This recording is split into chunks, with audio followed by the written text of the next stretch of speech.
Bismillahirrahmanirrahim. Pernah nggak teman-teman makan di satu restoran, enak sekali makanannya, mungkin harganya mahal, restoran mewah, lalu beli porsi yang sama kasih ke tukang parkir. Makanan yang kita suka apa? Kebanyakan kita bersedekah makanan daripada dibuang, kasih aja orang. Ini kata-kata daripada ini ngurangi pahalanya nih. Hah?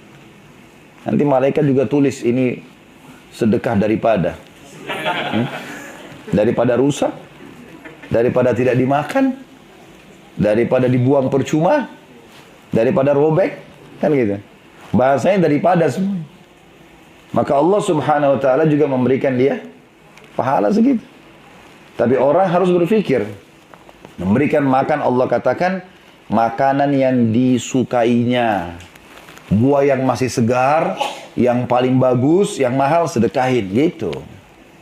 Sedekah itu manfaatnya buat kita. Allah nggak butuh itu.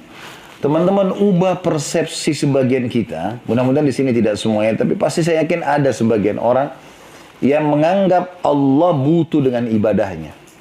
Makanya dia kalau sholat, gerakan saja. Allah Akbar, Sami'allahu, Assalamualaikum warahmatullah. Udah sholat Pak? Udah. Udah sholat Bu? Sudah. Seakan-akan Allah butuh dengan sholatnya. Dia nggak mau tahu khusyuk kah tadi? Nggak khusyuk kah?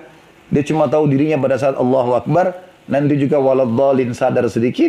Ya. Salam baru sadar. Oh iya sudah sholat. Karena dia pikir dia nggak perlu ibadah itu. Makanya dia tidak butuh khusyuk kan gitu. Allah tidak butuh teman-teman. Walaupun kita dari bayi sudah bisa sholat. Sampai kita meninggal. Tidak ada manfaatnya buat Allah. Allah nggak butuh dengan itu. Kata Nabi SAW, Allah berfirman dalam hadis qudsi riwayat Bukhari. Wahai hamba-hambaku, semua yang aku perintahkan itu adalah amal-amal untuk kalian sendiri. Yang aku tugaskan kalian kerjakan, aku berikan balasannya kepada kalian. Allah nggak butuh itu. Makanya Allah bilang dalam Al-Quran tentang kurban. Yang kita berkurban, hewan kurban di Idul Adha. Allah mengatakan, A'udzubillahi minasyaitonirrajim. La yanalullahu luhumuha wala dima'uha walaki yanalu taqwa minkum. Allah nggak pernah butuh dengan daging hewan kurban kalian dan darahnya. Tapi Allah menilai ketakwaan kalian. Patuh nggak sih? Jadi kalau teman-teman masih merasa, oh ternyata ini saya lakukan, seakan-akan sudah sangat besar yang dia lakukan, dia sudah berikan hal yang besar untuk Allah, keliru. Para sahabat, ya, para orang-orang saleh, salafus saleh dulu tidak begitu mereka. Mereka malah ketakutan. Apa kata Umar radhiyallahu anhu? Kalau seandainya pada hari kiamat, wahai muslimin, semua orang dipanggil masuk surga dari umat Muhammad SAW kecuali satu, saya takut saya satu orang itu. Padahal Umar sudah dapat tiket dari surga. Nabi SAW mengatakan Umar di surga dijamin. Bahkan kata Nabi SAW, Abu Bakar sama Umar pemimpin anak-anak muda di surga dari orang yang terdahulu dan akan datang kecuali para nabi-nabi. Tapi begitu subhanallah mereka ketakutannya. Kita teman-teman kalau bersedekah, kalau tidak ada orang yang datang minta, keluar. Cari sumber sedekah itu. Merasa butuhlah. Jangan merasa teman-teman amal itu akan datang. Jadi kalau Anda tinggal di satu komplek elit, ada security, nggak pernah ada orang miskin masuk seminggu, sebulan. Kita naik mobil, keluar langsung ke kantor, masuk di mall, nggak ada orang miskin. Jadi kita nggak sedekah sama sekali. Padahal kata Nabi SAW, setiap hari Allah turunkan malaikat dua. Yang satu mengatakan, Ya Allah, luaskan rezeki orang yang bersedekah. Dan yang satu mengatakan, Ya Allah, hancurkan, binasakan orang yang bakhil dan pelit. Kita harus memberikan kepada orang. Sedekah diantaranya memberikan makan kepada orang. Ini selalu saja mau terima hadiahnya tetangga. Tapi nggak pernah mau balas tetangga. Kapan lagi tuh ibu sebelah kirim makanan ya? Makanannya kemarin enak. Padahal dia kembali piring kosong. Hah? Bagaimana bis? Kapan lagi kamu traktir saya? Bilang sama temannya. Dia sendiri nggak pernah traktir. Duduk di restoran makan sama temannya. Tunggu-tungguan. Siapa lebih dulu ke kasir. Karena bakhil. Saya subhanallah pernah makan dengan beberapa orang di Indonesia. Saya depan mata lihat ya. Berlumba-lumba ke kasir tanpa sepengetahuan temannya. Jadi pas yang satu mau bayar, sudah ada, oh sudah dibayar sama bapak itu. Yang satu juga pada saat mau bayar, oh sudah, yang satunya sudah deposit dari kemarin. Dan sudah bayar. Jadi booking rumah makan itu sudah dibayar semuanya. Taruh uang 1 juta, 2 juta, pokoknya berapapun kurangnya tinggal tambah. Jadi orang berlumba-lumba, padahal tadinya itu pura-pura ke kamar mandi, terus mau bayar, tapi sudah dibayar oleh temannya. Saking luar biasa itu. Ya.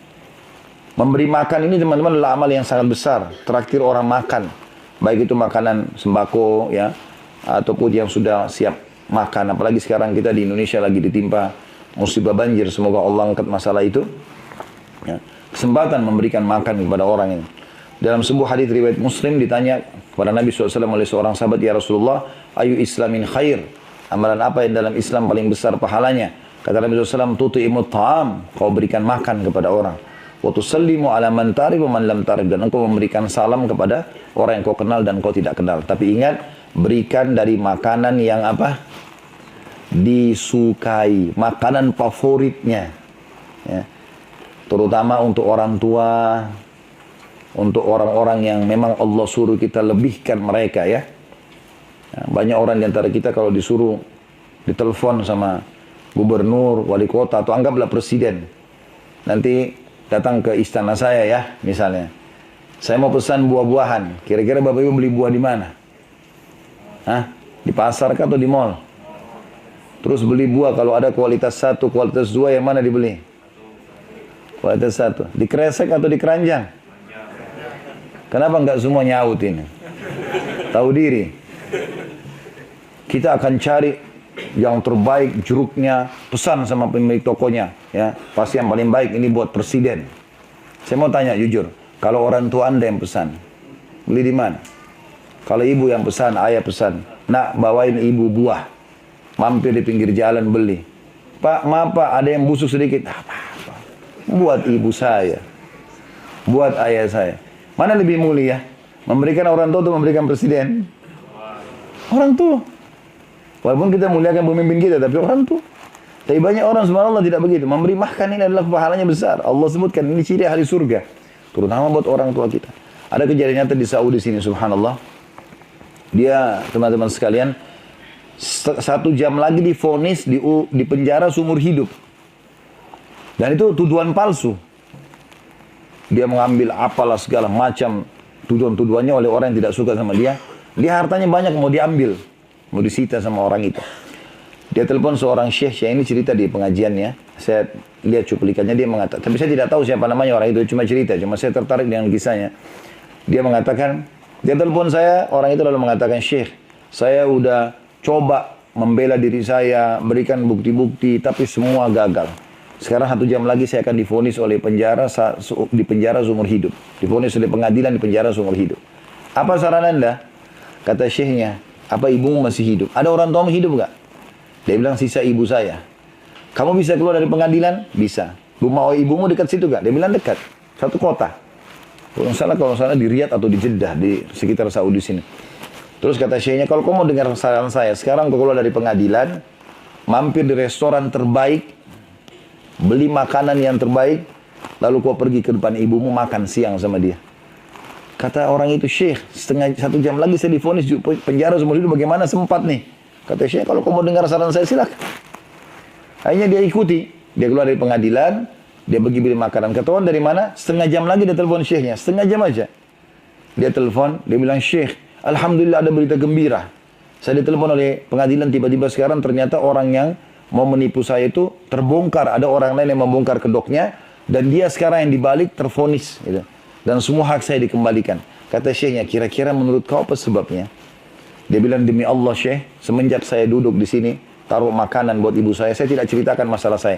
Tapi ibu saya saking senangnya, dia mengatakan, nak, semoga urusanmu selesai. Semoga kau tidak hadapi masalah-masalah. Dan saya yakin gara-gara itu. Berapa banyak orang yang lalaikan itu? Kesempatan. Makanan di sini dianjurkan diberikan kepada orang miskin juga, anak yatim, dan orang-orang yang ditawan, tawanan perang, ya. Ini saya sarankan Bapak Ibu jadikan sebagai program rutin. Jadi misalnya pegang berapa rumah anak yatim, 1 rumah anak yatim oke lah. Misalnya tanyain dari sekian kebutuhannya mereka, bisa ada 200 anak yatim. Apa yang dibutuhin di sini? Beras, baik. Berapa kilo beras kira-kira? Beras yang paling bagus di sini kayaknya ada pedagang beras ya. Mana saya tahu Pak Abu Bakar. Berapa beras paling bagus? 20 kilo. Harganya di Indonesia 12.000. Biasanya 1 karung 20 kilo ya. Anggaplah 20.000 1 kilo. Berarti kan cuma 400.000 kalau 20 kilo ya. Itu kasih ke rumah anak yatim. biarkan mereka makan. Itu pahalanya besar, gitu kan. Tapi rutin setiap bulan misalnya. Jadi kalau Bapak Ibu mau investasi terbaik, maka bukan di Tamrin dan di Sudirman di Jakarta, tapi justru di gang-gangnya Jakarta itu banyak orang-orang miskin. Pegang mereka, biayai hidupnya, biayai sekolah anaknya, masukkan tahfidz Quran pesantren, itu luar biasa. Lalu syaratnya supaya memberi makannya dapat pahala, perhatikan Allah bilang di ayat 9-nya. Syarat supaya makanan yang kita berikan dapat pahala. Innama nut'imukum liwajhillahi la nuridu minkum jazaa'an wala syukura. Sesungguhnya kami memberi makanan kepadamu hanyalah untuk mengharapkan keridhaan Allah. Kami tidak menghendaki balasan dari kamu dan tidak pula ucapan terima kasih. Kadang-kadang ada orang begitu. Begitu dia kasih orang uang, orang itu pergi. Tidak tahu terima kasih. Loh, ini mau dipuji oleh manusia atau karena Allah? Kalau orang kita kasih dia langsung pergi, biarin aja, bukan urusan kita. Abdullah bin Mubarak rahimahullah, salah satu ulama tabi'in, teman-teman, dia pernah kumpulkan bungkusan-bungkusan sedekahnya, lalu ada orang datang, orang-orang miskin datang banyak, dibagi sama dia. Begitu pergi dia senyum lebar. Orang-orang muridnya di sebelahnya tanya, kenapa Anda senyum? Harta Anda habis dibagi-bagikan kepada orang. Dia bilang, lihatlah orang-orang ini. Mereka sedang membawa amal-amalku ketimbangan amal hari kiamat tanpa upah. Secara zahir, seakan-akan mereka dapat manfaat duniawi. Tapi secara ukhrawi, akhirat, sebenarnya kita yang dapat manfaat. Karena nilainya itu akan kita dapat di timbangan amal kita hari kiamat. Jadi jangan pernah merasa, kalau kita sedekah berarti kita sudah memberikan pada dia. Tidak, kita bersyukur. Abdullah bin Umar, Abdullah bin Abbas, pada orang Juma'in itu kalau kedatangan, kalau setiap hari orang miskin datang ke rumahnya, dikasih sama dia. Pada saat mereka tidak datang, mereka keluar cari, mana tuh orang miskin yang biasa minta tuh. Didatangin. Sebagian orang tidak datang hari ini, syukur nggak datang. Biasanya tiap hari itu. Ada orang datang, ini tiap hari datang minta nih. Gak aja tiap hari minta, kenapa? Betul, itu kan peluang. Allah gerakan dia datang minta kepada kita, tidak masalah. Kecuali dia gunakan untuk kemaksiatan. Dia minta uang untuk beli khamar, mungkin. Tapi kalau enggak, hukum Islam adalah hukum zahir yang kelihatan. Kalau kita lihat orang ini minta, tugas kita beri. Tidak usah korek-korek. Kamu ini nggak ada kerjaan atau gimana, atau apalah, ya kita kasih. Innamal a'malu binniyat. Semua akan dibalas dengan niatnya. Kita niat memberi, dapat pahala. Dia niat menipu, dia dihukum. Sering saya kasih contoh di pengajian saya di Jakarta itu. Kalau di ruangan ini ada orang datang bawa proposal masjid. Ini Bapak Ibu proposal masjid di Jawa Barat misalnya 100 juta, 200 juta. Nyumbang, kita nyumbang semua. Sebulan kemudian kita tahu orangnya nipu, pergi nggak bangun masjid. Kita rugi? Tidak sama sekali. Innamal a'malu binniyat. Semua dibalas dengan kita niat bangun masjid, Allah kasih pahala masjid walaupun masjidnya belum dibangun. Dia niat nipu, dia dihukum. Lalu untuk apa ragu-ragu? Kasih saja.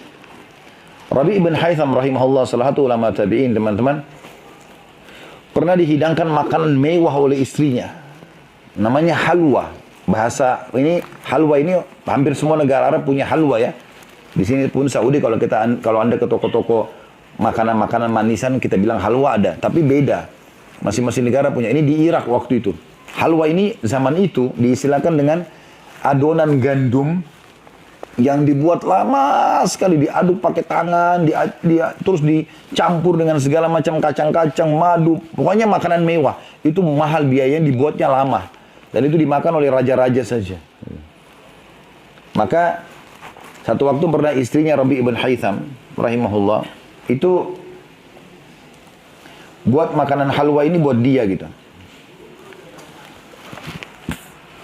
Anaknya keluar dari dalam dapur lalu berkata, wahai ayahku, ibuku buatkan halwa nih. Dan ini khusus buat Anda. Karena dia tidak pernah rewel minta makanan tertentu, maka istrinya malu dibuatkan makanan itu. Dia kebetulan punya tamu 2 orang. Kemudian setelah itu, dia bilang baiklah, dia kasih isyarat, dikeluarkan, dipotong-potonglah makanan itu, dinampan semua nampan yang besar. Setelah dikeluarkan, pas baru mau dimakan, ada orang ketuk pintu. Maka Rabi' ibn Haytham rahimahullah tunjuk anaknya suruh buka pintu. Begitu dibuka, depan pintu ada orang gila. Bajunya berantakan, rambutnya acak-acakan, seperti orang gila umumnya, penuh dengan debu. Air liur dari mulutnya keluar minta makanan. Rabi' ibn Haytham rahimahullah tunjuk makanan ini, halwa yang mewah ini, suruh kasih orang gila itu. Suruh anaknya bawa. Anaknya bawa ke sana. Anaknya niatnya bawa nampan itu, nanti tiba di orang gila dia mau kayak satu potong saja. Tapi begitu tiba depan orang gila, subhanallah orang gila tahu juga makanan-makanan enak atau tidak gitu ya. Itu dia lihat diambil satu piring semua, dimakan sampai habis oleh orang gila ini. Yang lebih unik lagi, setelah dia makan dilempar piringnya pergi nggak terima kasih. Anaknya Rabi ibn Haytham ini ambil piring itu, tutup pintu, kembali ke ayahnya. Lalu dia mengatakan, ayah, semoga Allah selalu jaga anda. Tadi kan itu yang minta orang gila. Dia tidak tahu nilainya makanan itu. Kalau tadi anda suruh saya ambil makanan di dapur apa saja, gandum, kurma apa, mungkin dia makan, intinya kan dia hilangkan laparnya. Kenapa harus halwa yang ibu saya buat setengah mati, ini khusus buat anda gitu. Seakan-akan anaknya mengira halwa nggak layak lah dikasih orang gila gitu kan. Kasih makan apa saja cukup. Mungkin sebagian orang itu juga berpikir begitu. Perhatikan, setelah kisah ini teman-teman ubah persepsi anda. Apa kata Rabi ibn Haytham? Wahai anakku, kalau seandainya dia, orang gila itu tidak tahu nilainya makanan ini, maka ketahuilah Allah tahu nilainya makanan itu.